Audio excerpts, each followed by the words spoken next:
Today's cycle is from Enniskerry to Glencree.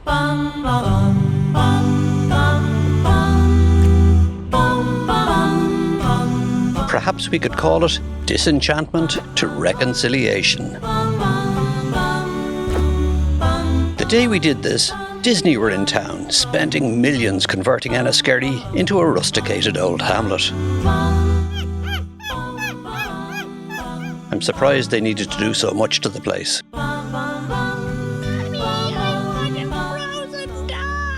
Still, the local economy will benefit from the magic of money. Enough about that, let's get into the cycling. If you're disenchanted with your performance on the bike, as I often am, you can seek reconciliation with yourself on this 10-kilometre climb. Look, Mabel, Port at Pierce's house.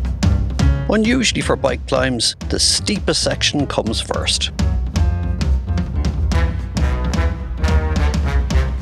It's the 1 3/4 kilometre climb to Kilmolin. How much are they paying extras? I suppose you need to see the stats.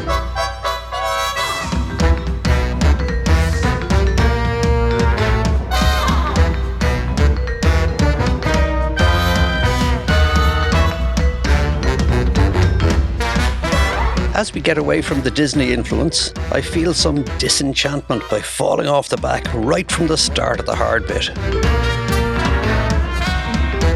Even though it's no Mickey Mouse climb, so I'm not feeling too goofy. This bit ramps up to a tasty 19%. There's nothing to do but, like Winnie the Pooh at the honey, get stuck right in.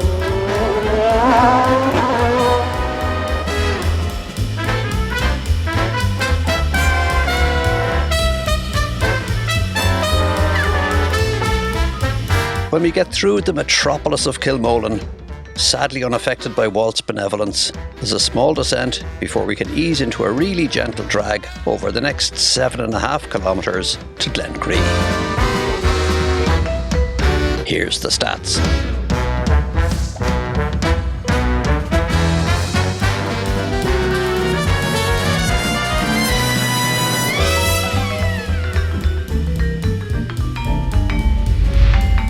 Don't mind the 13%, it's a bit of an anomaly.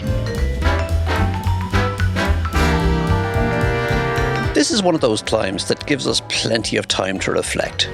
It's not that interesting, with a number of turns that look alike and fool you into thinking you're at Glencree. Trust me, you're not there until you pass the German graveyard.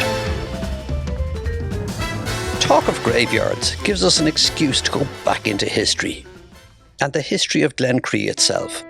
For such a small place, it's packed with interesting stuff. In the early 1800s, the British Army built a barracks at Glencree to facilitate building the military road. Not for cycling on, but to give access to hunting down the remnants of the United Irishmen from the 1798 rebellion, who were hiding out in the Wicklow Mountains. The barracks spent time as a prison for German soldiers, airmen and spies during both World Wars. The barracks was used as a reform school for boys in the 1950s. There's a place I have found. In 1975, the Glencree Centre for Peace and Reconciliation opened in the old barracks, playing a pivotal role in sorting out the troubles amongst the Nordies, the Brits and the Ra. Great work has been done there for many seemingly intractable international disputes. Can guess what I came there to see. There's a sun in the sky, there's a cloud drifting by. All kinds. They have a popular enough cafe there now. Though today, being a Saturday, the centre and the cafe are both closed.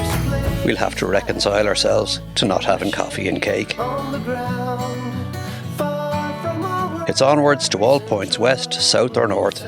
I'm disenchanted with Enniskerry for the moment, so I think we'll avoid going back down.